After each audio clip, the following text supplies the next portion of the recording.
Luigi's Mansion is one of the GameCube's most beloved classics. And for good reason. It uses many incredibly cool game design techniques to create an iconically cartoonish yet gloomy atmosphere. For example, it has the several different versions of the main theme you hear throughout the game layered on top of each other, so they're ready to mute and unmute as soon as you walk through the door, instantly shifting the mood.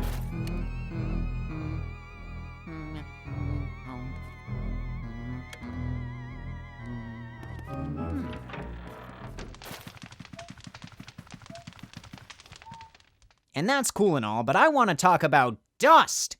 Wait, where are you going? Come back, I swear it's cool! Luigi's Mansion does a lot with its particle effects. The dust in particular, get it? It's like particle, particular, is really dynamic for a game that came out in 2001. There are two different kinds of dust, brown and gray. Brown dust is simple. Whenever an object has some level of interaction, it shakes when you tap it or vacuum it, and when you interact in the right way, a large cloud of green mist shoots out from around the object.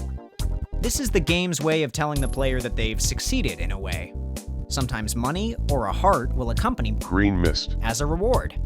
Other times, you just get the dust, and it feels like that thing they do in cartoons where a character opens their wallet and a single fly comes out. But either way, the game is telling you that there's nothing else in this object, so you can keep moving. Some objects, like plants, won't give you brown dust when they shake. This is actually a clever way of hinting that you can interact with this object, there's just a different way to do it. In the case of plants, you have to water them. So, brown dust is a really neat, passive gameplay feature. But what about gray dust? Does that serve any purpose? Or is it just there to prove that this mansion can't pass the white glove test? The answers are yes and yes. But despite it mainly being about the aesthetic, you can still interact with it in some really cool ways. This house is dusty. When Luigi walks, he kicks up dust. When he vacuums the floor or walls, it's Dust City. Side note, don't wear your shoes inside, folks. That's one of the quickest ways to accumulate dust in your home. But the cool thing about gray dust is that it's dynamic. When you try to suck it up, it not only works, but the dust moves with you.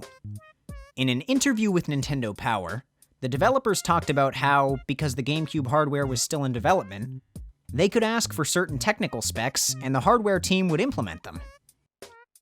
This is why the shadows are so surprisingly elaborate, and why they were able to make the dust so versatile. Apparently, one of the game's programmers spent 6 months perfecting the dust physics. And to their credit, it impressed me so much that I wanted to make this video 20 years later. Gray dust is a great reminder to the player that, oh yeah, I'm using a house cleaning device to catch ghosts in a haunted mansion, even when you're not in immediate danger. Now this is gaming! But enough about dust. Let's talk about something even more exciting. Luigi's breath. Whenever Luigi enters a dark room, you can still see everything in there, but when there aren't ghosts visible, Luigi will hum the game's theme, and the ghosts will too. There's no real music though, so it's usually eerily quiet in those rooms, something you certainly notice if you stand still. Luigi is not happy to be here, and beyond the terrified expression, you can see his breathing, which is also dynamic and moves with the player. All right, thank you for being patient. We can go to McDonald's and get you a treat. Open up your Happy Meal and what's that? It's more particle effects! When you fight ghosts, sparks fly out of your vacuum because it's got powerful suction. When you drain their health, a bunch of little hearts fly out to show that you're doing damage. There's also fire.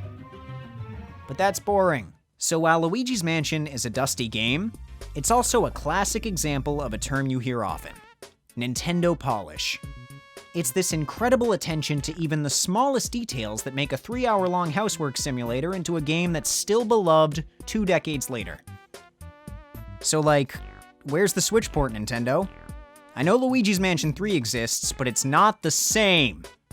And I guess there's the 3DS port too, which is pretty great, but the animations are less lively, and it can't handle the particle effects of the original. And if you've watched this far, you know why I'm excessively passionate about this. The Switch is the only console that can properly replicate the feeling of Luigi's Mansion with a control stick that you obliterated by playing countless hours of Smash Bros. Melee. Big fan of Joy-Con Drift. Really. I love it. Play Luigi's Mansion for Nintendo GameCube. Hey! Thank you for watching me gush about a very specific element of a game from 2001. I know this is a little different from my usual content, but I figured I'd take a little risk and do some analysis on why one of my favorite games is as good as it is. If you'd like to see more stuff like this, please consider leaving a comment, like this video, and subscribe, so I know I'm not just talking into the void.